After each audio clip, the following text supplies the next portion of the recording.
I'm going to speak about dlivrd, D-L-I-V-R-D. If you like to scan the QR code, quick response code, do so. And they give you something for recruiting drivers. But I'm here to share all the deliveries I completed this week. I completed 5. That's a lot in 1 week because these are larger orders. You have to set time aside. It's not on demand. And also dlivrd, I didn't screen record this, so I'm just going to share it with you. They send out a reminder the night before. Then, about 40 minutes before the delivery, or maybe 45 minutes, I should look into that. But it's as I'm always getting ready for my day and I'm getting ready to leave to complete the delivery, they send out a text and you have 15 minutes to confirm with the word yes. Because if you don't, they will find someone else to complete that delivery because these are larger catering orders. And you're delivering them to businesses and healthcare facilities. And we'll start off with this one. Today's Thursday, I completed 3 in 1 day, 2 days ago. And the first delivery I completed that day was a last minute reach out from dlivrd, and I had 10 minutes to respond.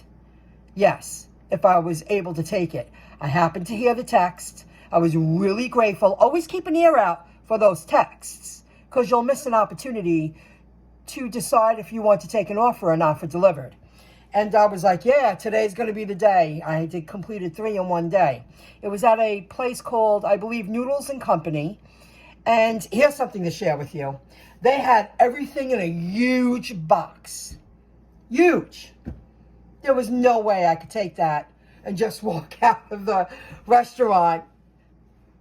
This is where these bags that are the size of a large food tray of food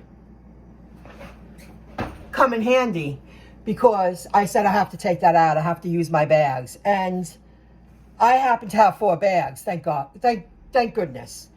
Because I had to, I put a heavy tray on the bottom of one and a couple of half trays of light stuff and then a bag of something on top that was very light. And I zipped it up. I was able to carry 2 at the same time. I can't just walk into a place and think that I'm going to walk out with this huge box. It don't work that way. And that particular order came with the half trays, stands, and sternos with matches. And when I got there and delivered the food, that one was at a healthcare facility. I forget exactly where, but it was a medical facility. And the man greeted me. His name was Frank. And when we got into I made 2 trips. I went back to my car, grabbed the other 2 bags. It was just easier to do it that way. And I went up one flight. And when I brought the bags in, the second round to take the stuff out, he even said, "Can I light these in a facility like this?" I'm like, "Oh, sir, I don't know." He had to get a manager of the office to find out if he could light those sternos. Because there's there's a lot of stuff around in a medical facility, and they do have oxygen tanks and stuff like that. And I think the verdict was no, don't light them. And even though it was the lunchroom, don't do it. That was a last minute order, and I was so grateful I got it. So the big box, communicating and working with this very nice man that made it so much easier on me. And it was a last minute offer. Keep an eye out, keep an ear out for those texts. The next day, I went to or maybe it was the same day, that huge arena for Belmont Racetrack, they were having a job fair of some kind. And I called when I got there. I could have walked to the front door. I could have made 3 trips, no problem, as long as I have those bags and I'm healthy, I could walk it. But I wasn't allowed over there. Not just the car. If they don't want just anyone in the building. She said, oh, no. I'll send security and they'll come out and get it and they'll bring your bags back. And that's exactly what happened. If you watched the video I uploaded, the security guards came back and forth a couple of times and they took care of the food and got it into the building. They didn't want just, no cars were allowed right in front, and not just anyone was allowed in the building.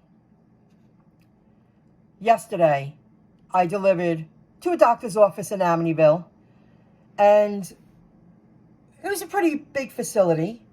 And again, I had 4 bags filled, but not too heavy stuff, which was nice. And when I walked up to the door, there was a security guard in the foyer. And he said, he asked me who I was. He said, okay. He goes, do you have more bags? I said, yes, I do have 2 more. He goes, leave those 2 here.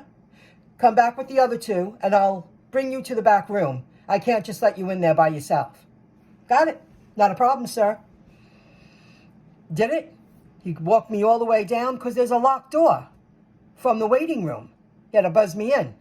And he walked down there with me. And when he got into the lunchroom, he said, I will send in the office manager. Okay. She came in. She was really nice. She said, oh, thank you so much. Yeah, just lay it out wherever you can. Use up any space you can. You can put stuff here and there. Not a problem.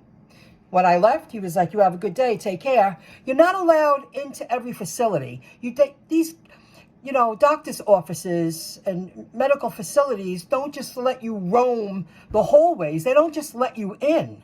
My very first one I delivered on the North Shore, and it was huge. And I remember I got very lucky that I only had to go up the stairs and then to the right. But they would not let me in. They didn't just leave the door open. Every time I walked back and forth, I made 3 trips for that one. They had to buzz me in, and I had to wait till I was acknowledged. And then they buzzed me in, and the door opened. And they know I'm going down the hallway. They don't just let anyone in. So you have to be respectful. You have to know how to conduct yourself. You have to understand how to work with the team. And today was very strange. They gave me very specific instructions, directions. We are the building behind the hospital that the entire place was being worked on. Construction everywhere.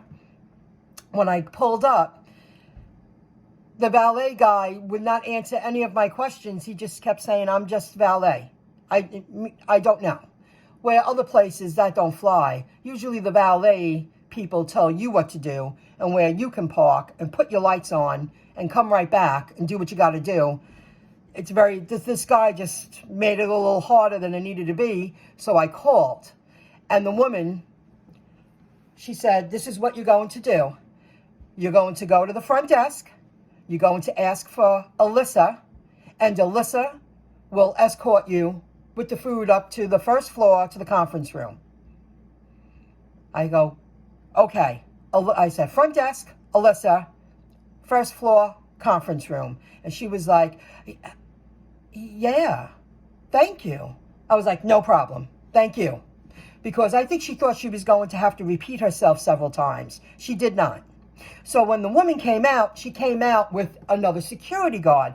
You didn't need 3 people to roll up the food. And they were rolling up the food over boards because everything was being worked on. There was no proper cement. There was a bunch of construction. So when they came out, I didn't see where they came from when I pulled up, but when I jumped back in my car, I could see them going down over there, and they're walking on wood and temporary, ramps. And I was like, I could see why they didn't really want me to go with them, because they were like, well, do you have to come up? I mean, you could park your car and come up. I said, well, not really. I'm not setting anything up, not for this order. I said, I just need to take a picture to let them know that someone received the food. And I said, the woman Julie, I think her name was, she already told me to get you. So she's aware that the food's here. All this goes down when you're delivering delivered orders. They are larger than the average order. It does require some strategy. And the pizzeria that I picked up yesterday to bring to the doctor's office that the guy brought me back to the lunchroom, again, was in a big box, that one. And even though it didn't look like a lot, it was 2 heavy trays of food with 2 half trays and something in the middle. And he had to bring it to my car. He said, how are you going to get this inside? I said, my bags. I'm going to take one, put it in one in the other. If I got to make 2 trips, I make 2 trips. And he was like, oh. I said, usually they're prepared if it's a huge facility. Someone's going to come out and greet me and bring that in or assist me to bring it in. And he was like, oh, okay. He was like, nice bags. Because he understood these bags are made for full trays of food. So you can split it up. If I had to split it up, then that's what I would have had to do. They are paying me to provide the service. They are tipping me good money. I mean, this week I had exceptional tips. And that one to Elmont at the Belmont racetrack, that's my cutoff point. Once I go past that, I get a little nervous in the Queens area, near the Cross Island and all that, off of Hempstead Turnpike. I got off track. Anyway, it just, I thought I would dig a little deeper into delivering delivered orders and just share with you what goes on in the field. That's what I was getting to. Because every situation's different. There is a strategy. And you got to be ready and prepared when you get there. Because, you don't want to make it harder than it needs to be to deliver the food. And I got great payouts this week. And the only reason I turned down tomorrow morning was because it's in Jamaica and that's past Delmont. And I was like, I really don't want to go that deep into Queens. It's just not for me. I would rather drive 10 minutes more out east, West Islip. I was fine with that. So I hope you found the video interesting. If you want to join, scan that QR code. I hope it's clear enough. And it's called Delivered. And I'll see you in the next video. Have a good one. Bye, everybody.